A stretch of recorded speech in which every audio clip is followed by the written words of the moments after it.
নমস্কার। আমি ডক্টর নির্মাল্য ব্যানার্জি। আজকে একটা খুব ছোট্ট বিষয় কিন্তু ভীষণ গুরুত্বপূর্ণ এরকম একটা টপিক দিয়ে শুরু করব। আমাদের দেশে সার্ভাইকাল ক্যান্সার একটা খুব বড় পপুলেশনকে এফেক্ট করে। সার্ভাইকাল ক্যান্সারের স্ক্রিনিং প্রোগ্রাম হিসেবে যেটা করা হয় সেটা হচ্ছে প্যাপ স্মিয়ার।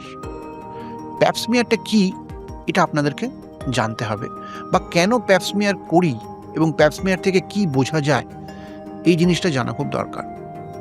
প্যাপ স্মিয়ার অথবা যেটাকে আরও পরিষ্কার করে বললে প্যাপানিকুলাও স্টেইন তার অংশ হিসেবে বলা হয়, সেটা হচ্ছে সার্ভাইকাল অথবা সার্ভিক্স, সেখান থেকে একটা ব্রাশিংয়ের মাধ্যমে কিছুটা পোর্শন অফ সেলস তুলে নিয়ে কাঁচের স্লাইডে সেটাকে স্মিয়ার করা হয়।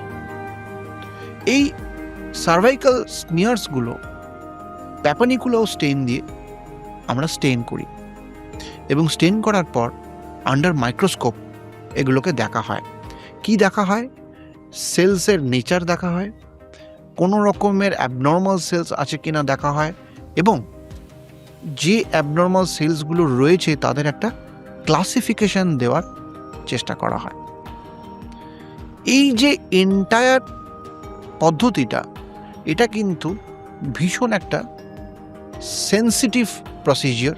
তার কারণ আউটডোরে কোনো পেশেন্ট এসছেন অথবা রুটিন ভিজিটে এসছেন, তার ক্ষেত্রেও কিন্তু আমরা এই ধরনের স্মিয়ার বা এই ধরনের পরীক্ষা করতে পারি।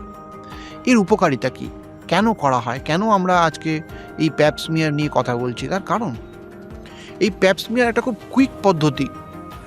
সাধারণত 5 থেকে 6 মিনিটের মধ্যে আমরা এই ব্রাশিং নিয়ে স্মিয়ার করে পেশেন্টকে ছেড়ে যেতে পারি এবং তারপর সেই স্টেইন করে প্রায় 20 থেকে 40 মিনিটের মধ্যে আমরা কিন্তু সেই স্লাইডসকে এক্সামাইন করে বলে যেতে পারি যে এই যে পেশেন্ট বা মহিলা যিনি এসছেন তার সার্ভিক্সে কোনো ধরনের প্রবলেম আছে বা নেই।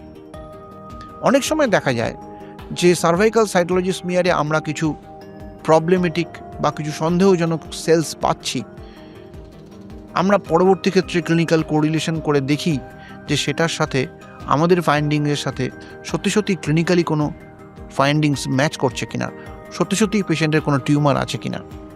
শুধু টিউমার নয়, নানা ধরনের ইনফেকশনস ইনক্লুডিং ভাইরাল ইনফেকশনস এই সার্ভাইকাল সাইটোলজির মাধ্যমে কিন্তু সহজে, কুইক এবং খুব কস্ট এফেক্টিভ উপায়ে ডিটেক্ট করা যায়। আমরা যখন সার্ভাইকাল স্মিয়ার এক্সামাইন করি, একটা জিনিস আমরা মাথায় রাখি যে পেশেন্টের বয়স এবং তার চিফ কমপ্লেন অথবা তিনি কী নিয়ে এসছেন সেইটাকে মাথায় রাখা। যদি আমরা দেখি পেশেন্ট বয়স্ক, পোস্ট মেনোপজাল, তার একটা ব্লিডিংয়ের হিস্ট্রি রয়েছে, দীর্ঘদিন ধরে ওনার একটা অ্যাবডোমিনাল পেইন, এই ধরনের কোনো সিমটমস আছে, তাহলে কিন্তু আমাকে কোনো ধরনের ম্যালিগনেন্ট সেলস বা প্রি ম্যালিগনেন্টস কোনো কন্ডিশনস আছে কি না এটা কিন্তু জানতে হবে। সার্ভাইকাল স্মিয়ার একটা খুব কুইক ডিটেকশন মেথড, যেটার থেকে সার্ভিক্সের কন্ডিশনস, সেখানে কোনো ধরনের টিউমার সেলস আছে কি না অথবা কোনো ইনফেক্টিভ কোনো কজেটিভ এজেন্টস, সেটা ব্যাকটেরিয়া হতে পারে, ভাইরাস হতে পারে, আছে কি না সেটা ডিটেক্ট করা যায়, খুব কুইকলি করা যায়, এবং এটা কিন্তু সার্ভাইকাল ক্যান্সার প্রিভেনশন যে প্রোগ্রাম তার একটা গুরুত্বপূর্ণ অংশ। আজকে এই পর্যন্তই। এই সার্ভাইকাল স্মিয়ার সংক্রান্ত কোনো প্রশ্ন থাকলে কমেন্ট বক্সে জানান। দেখা হচ্ছে আগামী ভিডিওতে। নমস্কার।